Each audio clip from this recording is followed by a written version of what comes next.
பாபத்தை பொசுக்கிப் பாரெலாம் சிறப்புறவே ஓம் சௌம் சரவணபவ ஸ்ரீம் ஹ்ரீம் க்ளீம் என்றும் க்ளௌம் சௌம் நமகவென்று சேர்த்திடடா நாள்தோறும் ஓமிருந்து நமக வரை ஒன்றாகச் சேர்த்திடடா. ஒன்றாக கூட்டியுமே உள்ளத்திலே இருத்தி ஒரு மனத்தோடு நீ உருவையும் ஏத்திடடா. முருகனின் மூலமிது முழு மனத்தோடேத்திட்டால் மும்மலமகன்று விடும் முக்தியுந்தன் கையில் உண்டாம். முக்தியை வேண்டியுமே யக்திக்கும் செல்ல வேண்டாம். முருகன் இருப்பிடமே முக்தித்தலமாகும் அப்பா. ஹிருதயத்தில் முருகனை இருத்திவிடு இக்கணமே.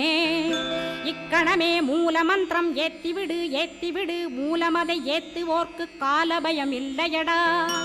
காலனை நீ ஜெயிக்க கந்தனை பற்றிடடா. சொன்னபடி செய்தால் சுப்பிரமணிய குருநாதன் தன்னொளி பெருஞ்சுடராய் உன்னுள்ளே தானிருப்பான். ஜெகமாயை ஜெயித்திடவே